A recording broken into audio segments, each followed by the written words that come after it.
Nem tanto ao mar, nem tanto à terra. Vamos abrir apenas uma apuração preliminar. Não, realmente teve muito barulho e tal, mas pode ter alguma coisa que sirva e tal. É esse tipo de vazamento. Já tem ministro do Supremo vazando também opinião para a imprensa, né? Daquela ala bolsolulista do Supremo Tribunal Federal, a turma que quer o Bolsonaro no poder até o final, garantindo ali que, pô, não é muito forte e tal, né? A gente sabe quem são os aliados do Bolsonaro no Supremo.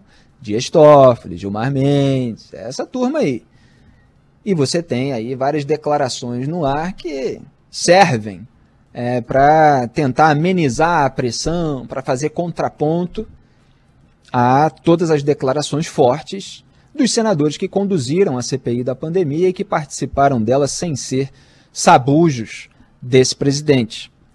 Então, Augusto Aras faz aquilo que eu sempre analisei aqui que ele fazia nos casos em que envolve maior pressão em cima da Procuradoria-Geral da República. Abre a apuração preliminar para, supostamente, ver se existem elementos suficientes para abrir uma investigação de verdade. É disso que se trata e, obviamente, você abrir uma apuração ou mesmo uma investigação não quer dizer que você vai se esforçar para investigar de fato. Então, muitas vezes você tem... Eu finjo que investigo e vocês fingem que acreditam. E aí depois, o Brasil é uma fábrica de escândalos, o governo é uma fábrica de escândalos ainda maior do que a média nacional. E aí todo mundo já está em outra e, obviamente, o que vai ser o principal assunto de 2022? A corrida eleitoral. E a corrida eleitoral vai ter, como sempre tem, as suas próprias polêmicas. Claro que a pandemia vai estar ali no bolo, mas não vai ser a única. Então, já pode ser mais fácil varrer ali a sujeira para debaixo do tapete. Agora, com a abertura da apuração preliminar, o Augusto Aras, na verdade, ganha tempo. Ele ganha tempo e deixa ali alguma coisa no pescoço do Jair Bolsonaro. E por que eu digo isso? Já que Augusto Aras foi escolhido por Jair Bolsonaro e tende a ser complacente com o seu padrinho político. Por outro lado, o Bolsonaro não escolheu Augusto Aras para o Supremo Tribunal Federal, ele escolheu André Mendonça, que está tendo a sua sabatina segurada, quer dizer, não colocada em pauta, pelo Davi Alcolumbre, de quem a gente já vai falar, que está aí acusado de desvio de dinheiro do povo por meio de funcionários fantasmas. Esquema familiar para os bolsonaros. Então, o André Mendonça foi o indicado, não foi o Augusto Aras, só que a indicação está travada. Então ainda há uma esperança por parte do Augusto Aras e do seu entorno que ele consiga suplantar o André Mendonça na disputa por essa vaga. Se a indicação não for à frente, se a indicação for recusada pelos próprios senadores, a partir do momento que o Davi Alcolumbre considerar que há votos para derrubar, ele pode pautar. Ou haver qualquer tipo de desistência, qualquer iniciativa nesse sentido. E aí, o Augusto Aras tem ali uma apuração aberta sobre o Jair Bolsonaro. Isso não pode virar moeda de troca? Jair Bolsonaro, pelo menos, para a gente dizer assim de uma forma bem generosa, ele não pode sentir que ele está correndo risco e querer fazer esse agrado ao Augusto Aras, querer vir a público para dizer que o Aras será o próximo indicado, já que não pegou a indicação do André Mendonça, e aí o Aras varre tudo para debaixo do tapete, consegue seu carguinho lá no Supremo Tribunal Federal, fica lá até a sua aposentadoria, lá aos 75 anos, né? Aquela maravilha, recebe o teto constitucional na remuneração, quase R$40 mil, e fica lá durante décadas mandando e desmandando e, obviamente, agradando ao seu nicho político, já que, como disse o senador Alessandro Vieira, ele é um político no cargo de Procurador-Geral da República. Então pode ser que o presidente Jair Bolsonaro entenda assim, fique preocupado e queira agradar. É possível que isso aconteça. E, obviamente, se não acontecer, pode ser que Augusto Aras faça de uma maneira mais concentrada, mais bem disposta, o trabalho de investigação. Vamos ver no que vai dar isso aí. Agora, o método do Aras é o mesmo de sempre. Aliás, espera aí. Aliás, em relação a esse assunto, né, tem um assunto conexo aí para a gente tratar a respeito disso, que é o seguinte: eu comentei no dia 24 de abril, no Twitter, que mais cedo ou mais tarde restaria ao Jair Bolsonaro, para escapar da cadeia, o apelo à reciprocidade dos velhos políticos que ele também ajudou a blindar.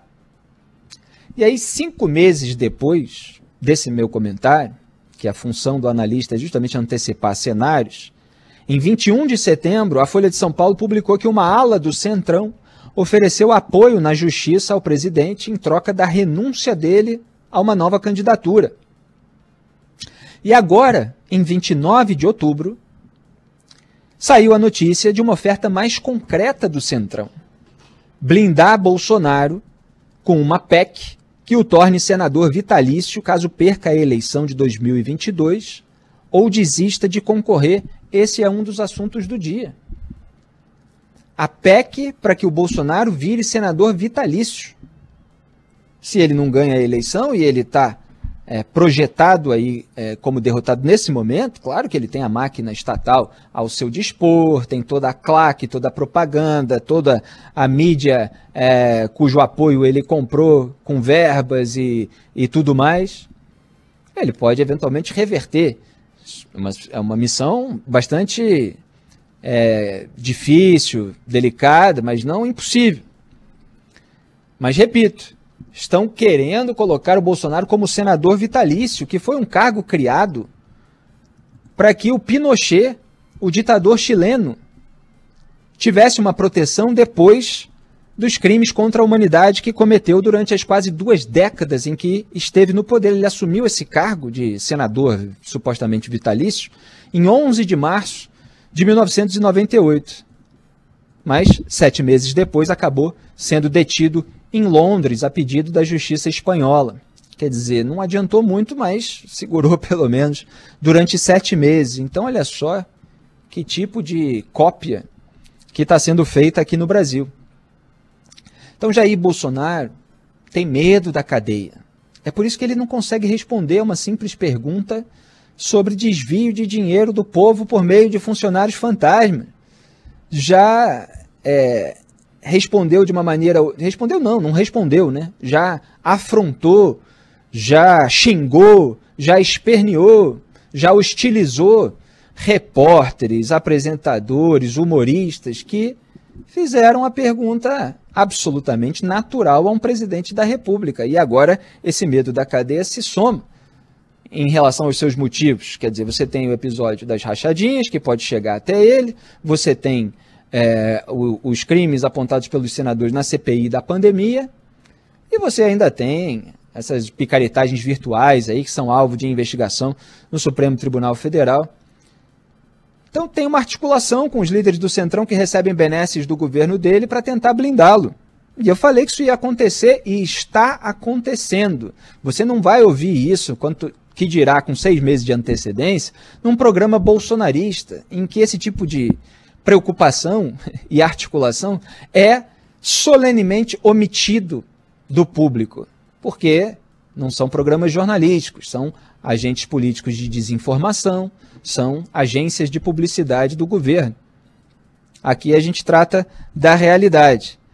Então Jair Bolsonaro está vendo aí como ele pode se salvar.